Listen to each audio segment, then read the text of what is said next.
Welcome Hindi stenography steno education world channel में आप सभी का एक बार फिर से स्वागत है।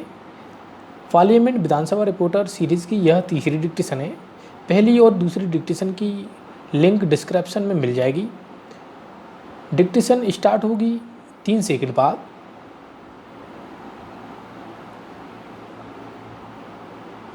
स्टार्ट। उपाध्यक्ष महोदय, मैंने एक संशोधन को सूचना दी थी, उसमें जो विचार निहित है उसको मैं 2 शब्दों में रखना चाहता हूँ।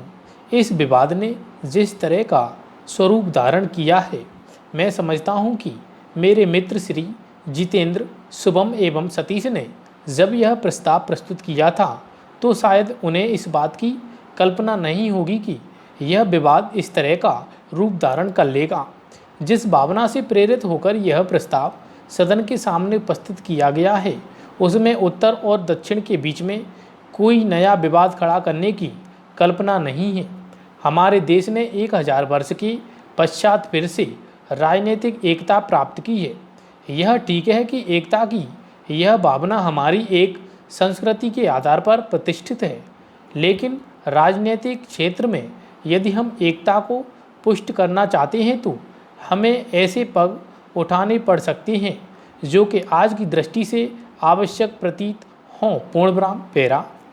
हमारे महामहिम राष्ट्रपति जी ने कुछ वर्षों से दक्षिण में जाकर स्वतंत्रता दिवस मनाने का संकल्प किया है और संपूर्ण देश ने उनके इस निर्णय का स्वागत किया है कि वह वर्ष में एक बार नई दिल्ली से बाहर जाएं, किसी दूसरे प्रदेश में, और वहां की जनता को भी उनके प्रत्यक्ष संपर्क में आकर इस बात का अनुभव हो कि वस्तुतः हमारी जो एकता है वह स्थायी एकता है, व्यवहार्य एकता, जो कि क्षण प्रति क्षण हमारे अनुभव में आती है। पूर्णविराम पेरा।